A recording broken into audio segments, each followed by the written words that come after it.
Environmental day is not only recognise today only. ಅಂದರೆ ಇವತ್ತಿನ ಮಟ್ಟಿಗೆ ನಾವು ಎನ್ವಿರಾನ್ಮೆಂಟಲ್ ಡೇನ ನಾವು ಸೀಮಿತಗೊಳಿಸಬಾರ್ದು. ನಮಗೆ ಒಳ್ಳೆ ಪರಿಸರ ಬೇಕು, ಶುದ್ಧವಾದ ಗಾಳಿ ಬೇಕು, ಒಳ್ಳೆ ನೀರು ಬೇಕು.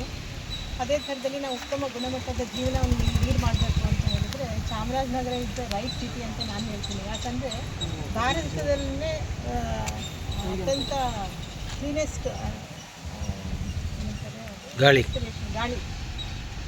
ಗಾಳಿ ಇರೋದು ನಮ್ಮ ಇದು ಚಾಮರಾಜನಗರದಲ್ಲೇ 4th ಪ್ಲೇಸಲ್ಲಿದೆ ಭಾರತದಲ್ಲಿ. ಸೊ ಹಾಗಾಗಿ ನಾವು ಏನಂತ ಹೇಳಿದರೆ ಇತ್ತೀಚಿನ ದಿನದಲ್ಲಿ ನಾನು ಅಬ್ಸರ್ವ್ ಮಾಡಿದ ಪ್ರಕಾರ, ನಾನು 6 ಮಂತ್ಸಲ್ಲಿ ಅಬ್ಸರ್ವ್ ಮಾಡಿದ ಪ್ರಕಾರ ಜಾಸ್ತಿ ಪ್ಲಾಸ್ಟಿಕ್ ಯೂಸ್ ಮಾಡ್ತಾ ಇದ್ದೀವಿ. ನಾನು ನಿಮ್ಮಗಳ ಮೂಲಕ ಹೇಳೋದು ಅಂತ ಹೇಳಿದ್ರೆ, ನಾವು ಪ್ಲಾಸ್ಟಿಕನ್ನು ಆದಷ್ಟು ತಡೆಗಟ್ಟೋಣ, ಪ್ಲಾಸ್ಟಿಕ್ ಯೂಸ್ ಮಾಡೋದು ಬೇಡ. ಆಮೇಲೆ ಪ್ರತಿಯೊಬ್ಬರು ತಮ್ಮ ಮನೆ ಹತ್ರ ಅಟ್ಲೀಸ್ಟ್ ಒಂದು 2 ಗಿಡ ಆದರೂ ನೆಡೀರಿ, ಒಳ್ಳೆ ಆಪ್ಷನ್ ಬರುತ್ತೆ ಅಂತ ಹೇಳ್ಬಿಟ್ಟು ಹೇಳ್ತೀನಿ. ಮತ್ತು ನಿಮ್ಮ ಶಾಲೆಯಲ್ಲೂ ಅಷ್ಟೇ. ನಾನು ನಿನ್ನೆ ಒಂದು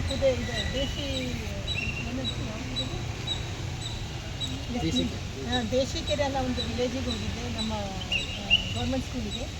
ಅಲ್ಲಿ ಗೌರ್ಮೆಂಟ್ ಟೀಚರ್ ಹೇಗೆ ಅಂತ ಹೇಳಿದರೆ, ಪ್ರತಿಯೊಂದು ಮಕ್ಕಳಿಗೂ ದಟ್ ಸೀಡ್ಲಿಂಗನ್ನು ಮಣ್ಣಲ್ಲಿ ಇದು ಮಾಡಿಬಿಟ್ಟು ಗ್ರೋ ಮಾಡಿ ಪ್ಲ್ಯಾಂಟ್ ಗ್ರೋ ಆಗೋ ಥರದಲ್ಲಿ ಮಕ್ಕಳಿಗೆಲ್ಲದು ಟ್ರೈನಪ್ ಮಾಡಿದ್ದಾರೆ.